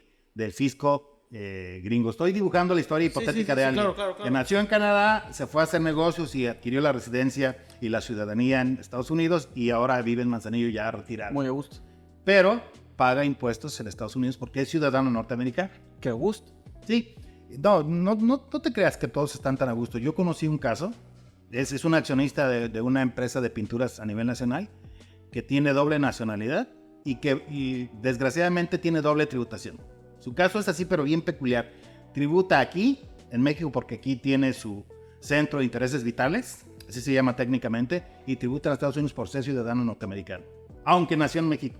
¿Sí? Es un caso peculiar, pero son temas a lo mejor muy sofisticados. Una cosa que ahorita que estamos hablando de carros y ese tipo de cosas, a ver, entiendo que la digitalización puede ayudar bastante porque te ayuda con la información, pero la gente compra casas, compra terrenos, compra a lo mejor un carro usado, que no necesariamente está ligado todo a un comprobante fiscal digital. Por ejemplo, en el caso de comprar una casa, a lo mejor una persona dice, pues esa casa vale 3 millones, pero en realidad hacen una factura de 1 millón y pues compro esa casa que cuesta 1 millón entre comillas y doy 2 millones en F, como dices tú. O sea, ese tipo de triquiñuelas, no sé si así se llamen, o sea, de alguna manera se puede decir que se están escapando realmente de pagar lo que tienen que pagar. Mira, la noche dura mientras no llega la luz del sol. con eso te quiero decir que hubo una vez un México donde todo eso se podía y nadie dijo nada y nadie vio. Hoy es cada vez más difícil. Te tengo que decir que cuando un particular que quizás se sabe ajeno al SAT, déjame pensar, espero que no se interprete que es misógino el ejemplo, podría ser el caso de mi mamá. Mi mamá todo el tiempo, y gracias a ella tenemos muy bonitos recuerdos de cierto sazón en la cocina y demás, a propósito de, como ama de casa, no tenía formalmente ingresos propios, ¿no? Claro. Derivado de la actividad productiva de mi padre, en el negocio familiar que por años ellos tuvieron, ella tenía, bueno, pues su modo de vida, ¿no? Y déjame imaginar que de sus ahorritos ella hubiese comprado algún inmueble, el terreno, la bodega, otra casa, etc. En los viejos tiempos, tu comprobante de la adquisición de ese inmueble era la escritura. Hoy, Gibran, sí, no se le acaba. Quien haya comprado, ¿qué te gusta? Un terreno, ¿sí? En el año, ¿qué te digo? 2015, y que lo quiera vender hoy, ojo, porque de repente ese terreno tiene una escritura, ¿ok? ¿Sí? Y esa escritura tiene un dato. Voy a tomar tu planteamiento. El precio que se compró. Que cuando tocabas, la operación real era de 3 millones, se documentó en 1 millón. Más o menos así fue tu ejemplo. Sí. Varios años después, sí, creo que dije 2015, de 2015 Sí. a 2024, este terreno vale lo que quieras, lo que sea, Doble. a valor de mercado. El señor dice, a ver, yo voy a hacer ahí un desarrollo turístico y yo necesito que me escrituren al valor real. Entonces imagínate cuando la talla del costo según la escritura está así, cuando debiera ser así y ahora el precio está así, va a pagar el ISR de la diferencia, que se le quite lo tramposo por haber recibido, ¿sí?, el documento idóneo para tener su costo. Lo va a pagar el comprobado. dueño del terreno. El dueño del terreno que lo compró hace varios años, que lo vende hoy, ¿sí?, lo que se ahorró de alguna manera, ¿sí?, al adquirirlo. Ahí te va. Es que, ¿por qué? Digo, lo sabemos todos. ¿Por qué se busca documentar abajo del valor mercado un inmueble? Para no pagarle al notario, para no pagar el impuesto sobre transmisiones patrimoniales, para no pagar ciertas cantidades derivadas de la operación. Y de pasadita le echo la mano al otro que está vendiendo, pues, para que no pague también el ISR. Sí, pero la pagas cuando vendes. Ahora, déjame te digo algo. Vámonos más cerca en el tiempo. Si en 2020 compraste un inmueble y hoy, 4 años después, lo estás vendiendo y no tuviste el acierto de pedirle al notario que te emitiera un CFDI, estás en problemas porque no tienes costo. No tienes costo comprobado. No puedes comprobar tu costo. ¿Aunque sea en la escritura? Aunque sea la escritura ya es insuficiente. Esa es la cuestión que muchos particulares no saben. A ver. ¿Es como si valiera cero? Exacto. No tienes costo comprobado de adquisición. Tu terreno que compraste, por eso te dije, ¿para qué nos vamos tanto en el tiempo? Tu terreno que compraste en 2020 y que vendes en 2024, ¿sí?, a la hora de hacer las cuentas, al momento de venderlo a un tercero, a quien sea, Dice, ya me salvé porque no tengo mi comprobante fiscal digital. no tienes costo. Ya estás pedido, estás en problemas porque tu costo no se puede comprobar. Bueno, pero eso se puede hacer un juicio ahí, ¿no? O sea, aquí está el costo verdadero, que dijo, traigo al notario. Mira, las reglas fiscales son muy, muy férreas. O sea, en materia fiscal, la forma es fondo. ¿Sí? Entonces, no tienes costo, compadre. Con la pena. Entonces, recomendación. Déjame te digo algo, aprovechando el viaje. Pasa mucho en enajenación de acciones. Pero, por ejemplo, el hecho de comprar un terreno que vale 3 millones y lo compro en 1 millón, me facturan 1 millón, tengo mi comprobante fiscal digital de 1 millón. Perdón. ¿El SAT puede darse cuenta que ese terreno realmente valía 3 millones? Sí, desde el notario. Desde el notario, cuando es un notario, déjame decir, escrupuloso, dice, no pasa, está muy barato. El avalúo, yo no firmo esa escritura, no es creíble. El valor de mercado para la zona, bla, bla, no le entro, no tengo necesidad. Eso te puede decir el notario. Y hay quienes lo hacen, ¿eh? Yo conozco un par, sí, con los que trabajo muy seguido, que no le atoran a ese tipo de cosas. Sí. No se chupan el dedo. Pero sí hay unos que sí la atoran. Hay uno que otro que sí. Ahora, déjame decirte que quien compra, déjame pensar que medio pase, que sea discreto el rebajón, ¿sí? La cantidad que se tomó hacia la baja. Cuando esa cantidad, la que se planteó en la escritura y por consecuencia en el CFDI, está abajo en un 10% del valor de avalúo, ¿sí? Esa cantidad por la que te vendieron más barato, arriba del 10%, se considera ingreso para el que compra. Es un ingreso por adquisición de bienes, así está etiquetado en la ley. Claro, porque en realidad lo es. Y el impuesto que dejó de pagar el que vende, lo paga el que compra, para que se le quite lo tramposo. No, bueno, en el caso que haga trampa, ¿no? Pero Sí. O en el caso de que tenga tan buena suerte que compró barato. Exacto. Porque siempre hay un ahorcado que quiere vender y otro, sí, abusado que quiere comprar. Claro. Sí. Y ahí sí. A ver, vamos cerrando un poco. Te agradezco todo lo que nos has explicado, pero algo que me llama mucho la atención es, a ver, si una persona quisiera hacer las cosas bien, ¿qué tipo de planeación tendría que hacer para no meterse en camisa de 11 varas? Sobre todo porque entiendo yo que cada vez es más complicado, pero a mí me parece que hay gentes que sí lo quieren hacer bien sus declaraciones y todo o por lo menos su estructura empresarial para pagar sus impuestos y para llevar su contabilidad. Tú como asesor, ¿qué es lo que asesoras o qué es lo que planteas? ¿Cómo debe de hacerse? Mira, Gibran, no quiero sonar despectivo ni discriminatorio, pero tampoco quiero ser poco realista. En un nivel, y estos son dimensiones económicas, de la micro, pequeña y mediana empresa, no hay mayor oportunidad, no hay margen de maniobra para una planeación fiscal. Ok. ¿Sí?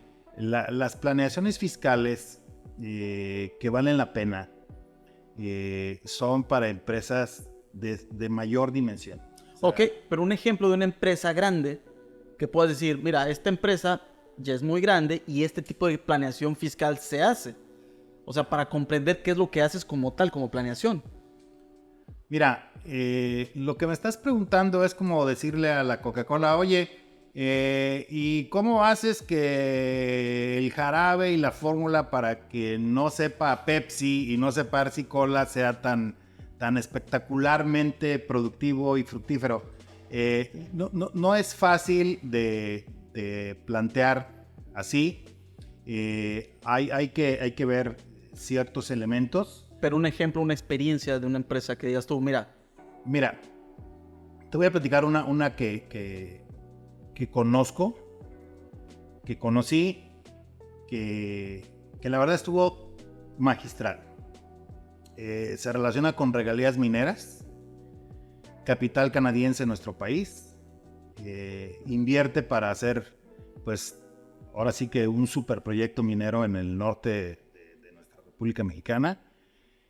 Y a través de ciertas transnacionales manejó algo que se llama regalías mineras sujetas a un warrants, que es un derivado.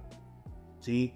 Hicieron una planeación fiscal muy inteligente, uno de los despachos más famosos en el ámbito de la profesión de la contaduría. En el medio se les conoce como Big Four, fue el gestor de la planeación. Otro despacho de ese club de los Big Four fue el auditor. Y entraron en cierta controversia. ¿Sí? Y yo tuve el honor de ser el tercero en discordia que tuvo que opinar si esa planeación estaba bien implementada. Y la verdad es que mis respetos. O sea, la implementaron muy bien. pasó, ¿sí? Tuvieron auditoría del SAT, ¿sí? Y fue una implementación muy inteligente. O sea, ligaron las regalías mineras a un warrants. Son términos un poquito sofisticados en términos de la dinámica económica de las, grandes ligas de inversiones financieras. Y fue verdaderamente, claro, hubo ciertos elementos, ciertas características, atributos fiscales que tenían las empresas partícipes de esta dinámica que lograron eso. Esa es una experiencia que tuve como catador, digamos, del caso, por decirlo de alguna manera. Y te voy a decir que conozco otro modelito, por ejemplo, hace 10 años más o menos. Tuvimos un caso muy interesante. Lamentablemente, por razones de que Dios no quiso, así lo quisiera dejar, esa operación no se hizo, pero había una planeación súper inteligente desarrollada para el caso. Era una empresa mexicana, de un jalisciense, de un residente en Jalisco, y es una empresa que se vendía a una de las grandes compañías de este país, de las de primer nivel. No era tan espectacular la operación, eran 300 millones de pesos más o menos la ganancia de la venta de ciertas acciones, y los partícipes de las dos partes, de los comprador y vendedor, desarrollaron un modelo de planeación bastante sesudo, de tal manera que le quitaron a México país la recaudación. ¿Qué hicieron? Se la llevaron a otro país, sin trampa, que eso es lo interesante. Un modelo muy inteligente. Y te voy a decir dónde está la clave. El artículo primero de la ley del ISR te dice quiénes son sujetos del ISR. Y son 3, ¿sí? Los supuestos. 1, residir en México. ¿Sí? Éjenle, yo no resido en México. Nací mexicana, pero no resido en México. 2, tener en México un establecimiento permanente. No lo había. 3, fuente de riqueza en México. Crearon un modelo, ¿sí? Se llevó tiempo, hay que tener ciertas circunstancias. Es como los boxeadores, cuando no dan el peso. Bueno, no das el peso, pues espérame, me voy a meter al gimnasio, ¿sí? Se incubó el proceso, se desarrollaron ciertas... Ok. A ver, corrígeme si me equivoco. Tú puedes llegar a ver una empresa, necesitas cierto tamaño de la empresa, una empresa que esté operando, no sé, tú sabrás decirme cuántos millones mensuales o anuales. Tú puedes ver cómo está y ver cómo prepararla para que tenga una mejor ejecución de sus impuestos. Claro. Mira, hay casos tan sencillos de planeación como los siguientes. Literal, yo conocí una pareja, casados, y después se divorciaron. Bueno, ¿y cómo se relaciona? Sí. A la hora de dispersar los bienes en la pareja, se dieron cuenta que fue un error divorciarse. ¿Qué crees que hicieron? De verdad lo hicieron. Y no, créeme, y no lo hicieron para efectos fiscales, lo hicieron por otra razón muy penosa que implicó que uno de los dos ya no esté en este mundo. Así de triste. Se volvieron a casar. Y ya casados hubo una donación entre ellos. La donación entre cónyuges está exenta. Claro. La donación con quien fue tu cónyuge, no está exenta. Del verbo ya no es, claro, está grabada. Eso solamente lo puede entender alguien que conoce las leyes. Sí, claro, o sea, digo, como en todo, ¿no? No, pero, a ver, no como en todo, sino que nadie se imaginaría que por casarme o dejarme de casar voy a pagar menos. Claro, la clave es, oye, pues antes de divorciarse vayan a su fiscalista, ¿no? Exacto. Entonces, en ese caso, pues se resolvió con una donación. Insisto, la donación, el revertir la decisión de ya no tener la condición de cónyuge fue por otro motivo, pero los efectos fiscales, como creo que debe ser siempre, son accesorios. A ver, Marco, haciendo honor al nombre de este podcast, que es Personas de Verdad, algo que a mí me ha gustado, la parte que yo te he conocido, es de que no sé por qué dentro de las cuestiones fiscales hay muchos que hacen ofertas súper interesantes de cómo hacerle para no pagar impuestos. Se ven en redes sociales, a través de muchos medios que llegan donde hay dinero, llegan a ofrecer. ¿Y qué tal si te hacemos esta estrategia? ¿Cómo podría alguien distinguir? A ver, no sé si se pueda, o cuáles serían las banderas rojas para distinguir cuando alguien es de verdaderamente una persona que sabe hacer una estrategia fiscal, porque puede llegar uno que diga que puede hacer una estrategia fiscal y que te meta en camisa de 11 varas. Sí. Y creo que son preguntas que cuando nosotros hemos estado juntos, a lo mejor en una comida, un desayuno, algo, de pronto, tú me has dicho, yo te he comentado que pues sale esta persona ofreciendo y mira cómo vende y ofrece y ofrece y ofrece que no se va a pagar el ISR, que no se va a pagar esto, que no se va a pagar, y lo venden como estrategia fiscal.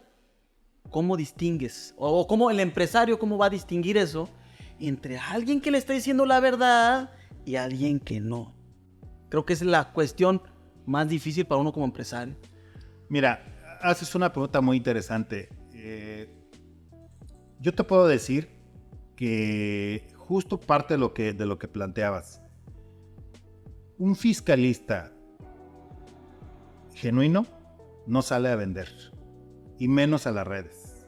O sea, yo te puedo presentar 10 fiscalistas de buena talla en México. La mitad de ellos tienen presencia mundial, son reconocidos en la IFA.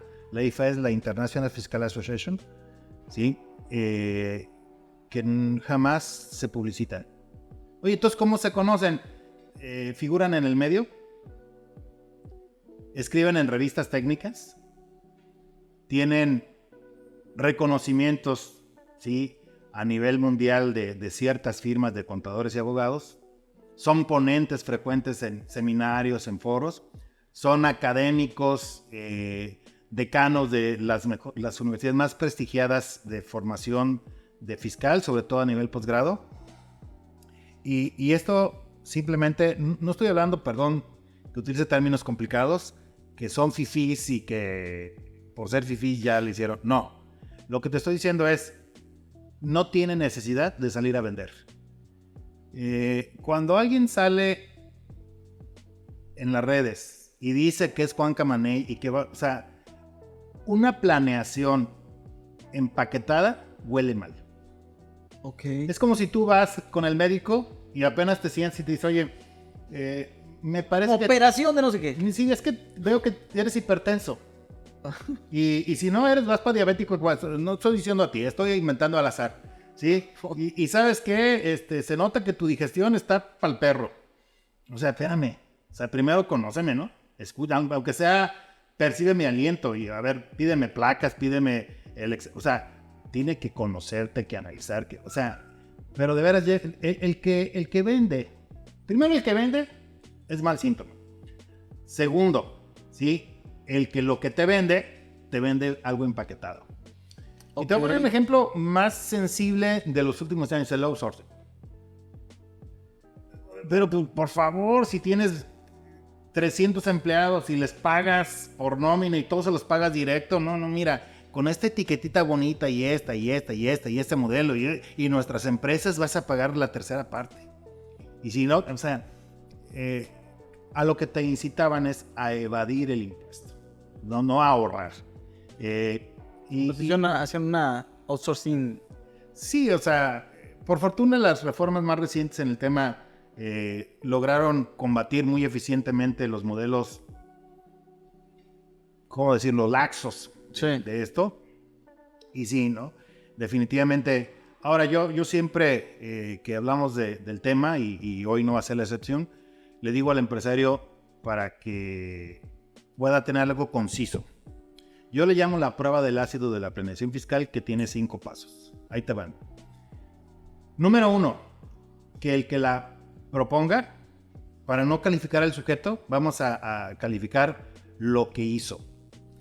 Te la ponga por escrito. Alguien me dice, ay, no seas tan ingenuo. Alguien no la... Espérame. Poner por escrito la esencia.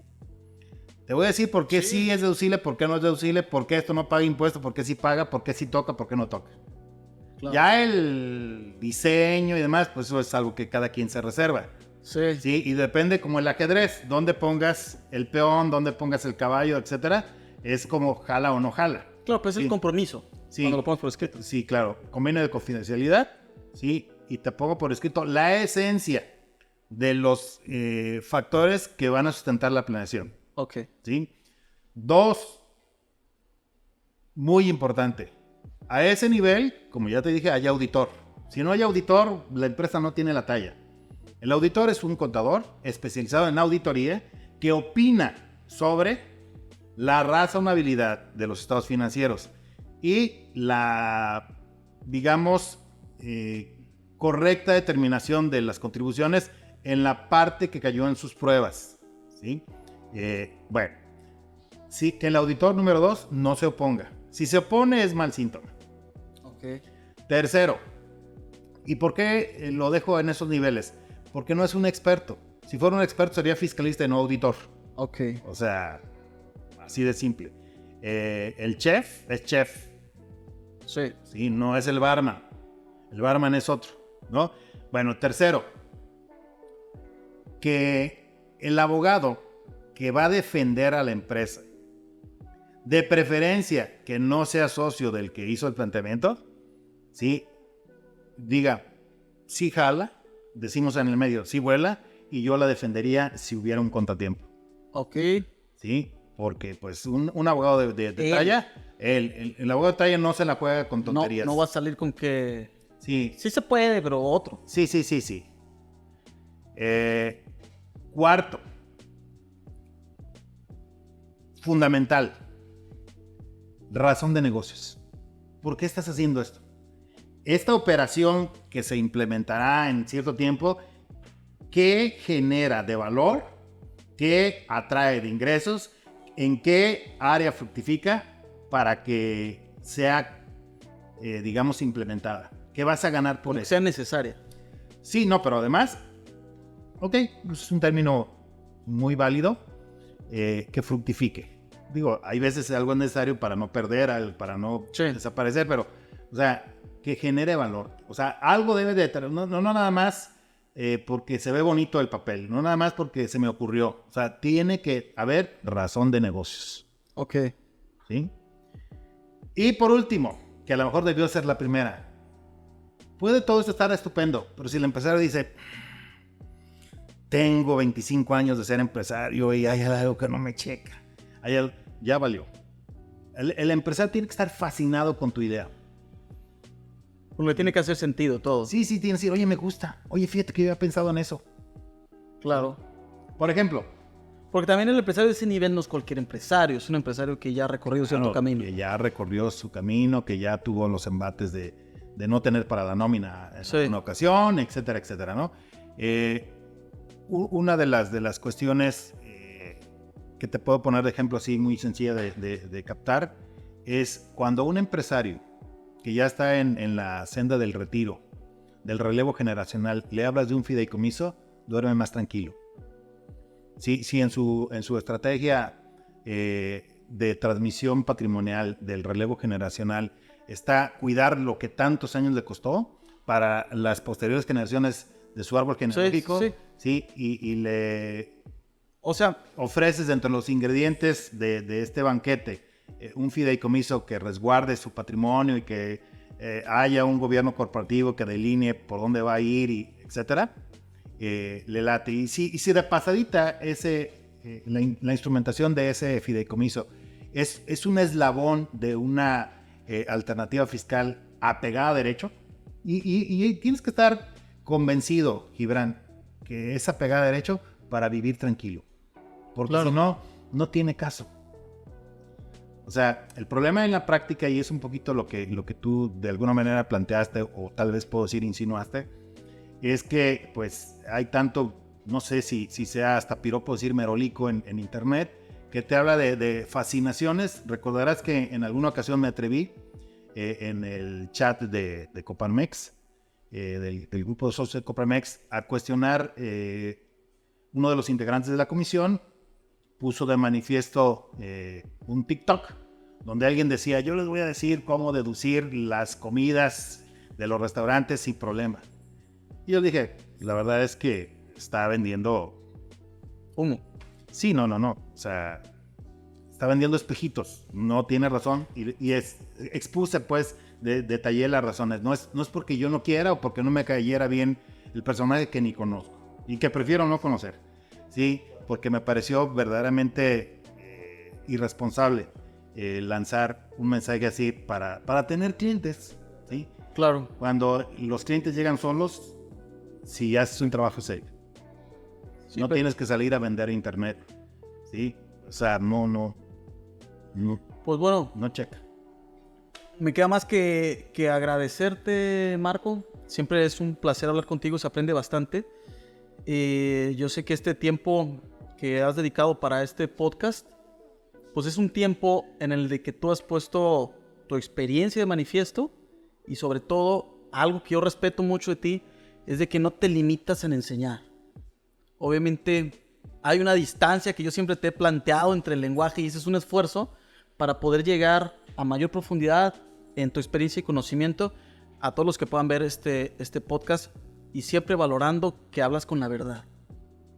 Entonces, con esto termino. Te agradezco, Marco. No sé si quieres decir algo más o terminamos. Mira, como te dije al principio, yo me siento muy honrado de tener esta distinción de tu parte.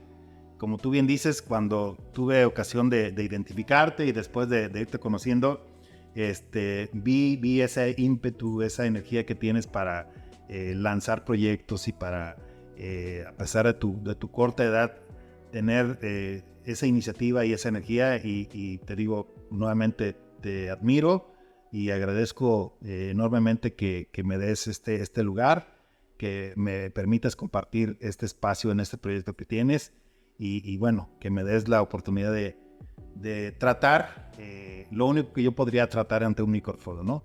Este tipo de temas que han sido, pues, mi vocación profesional.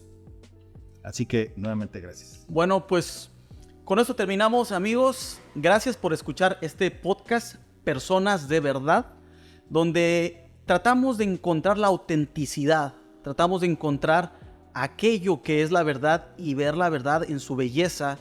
Cuando nosotros nos dirigimos con la verdad a los demás, se disfruta, se entiende, se aprende y crecemos juntos.